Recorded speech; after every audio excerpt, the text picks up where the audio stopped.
The NTCSA is one of the entities under Eskom's legal separation process, namely generation, distribution and transmission, announced in President Cyril Ramaphosa's 2019 State of the Nation address.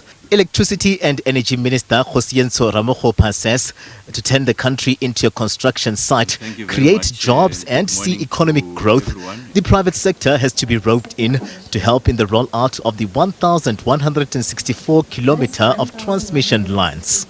We are going to build 400 kV. The capacity of the lines is 400 kilovolts. And of course, there's going to be also transformers that are going to support that. What is the length of the transmission that we are announcing today is 1,164 kilometers of new transmission lines. And this, like I said, with associated transmission. It's going to be, the corridors are going to be in 3 provinces.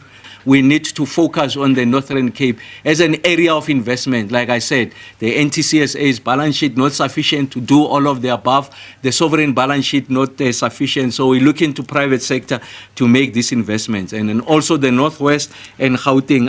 South Africa has a transmission development plan that targets the construction of 14,000 kilometers of transmission lines through the public-private partnerships. The minister says a request for information has been released, emphasizing that this will go through a tender process as he explains how it is expected to work. The ministry is the one that is mandated to procure, so we go out and procure, and then the NTCSA, it is the party that buys, if you like, when we procure this transmission, and it is the NTCSA that buys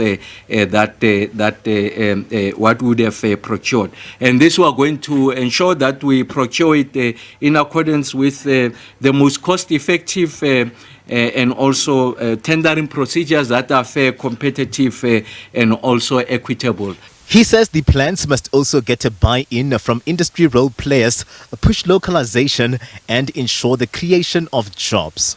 What we know is that industry has hemorrhaged skills over a period of time as a result of contraction of the build program in the country. The capacity is not present. The engineers have left. The expertise have left to other parts of the world. So we need to work with industry to build that capacity. And then the second issue that requires conversation is for us to domesticate, if you like, the inputs into this, the building of the wires, the building of the transformers, the building of all the equipment that is associated with this program. Otherwise, we'll be exporting job opportunities. With the country seeing the challenges around stalled and incomplete infrastructure projects, the minister says all will be done by the book, cautioning that they may have to expropriate land when necessary. We are going to be crisscrossing people's private properties. In remote areas, we're going to go through people's farms. And in some instances, for you to get the right of way, it can be a major contestation. We'll exhaust what is in the law, and then ultimately, if we don't agree, we are going to do expropriation. It's nothing new. So we're going to do expropriation, and then we compensate you at the level that we would have determined. The process will see 7 corridors packaged into various projects set up in 3 provinces in a build, operate, own and transfer rollout expected to be completed by 2029.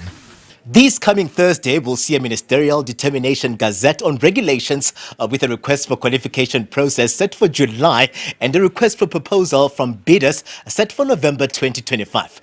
The minister says more market insight will be revealed at the Infrastructure Investment Forum set for Friday at the Johannesburg Stocks Exchange. Katla Golgodi, SABC News in Pretoria.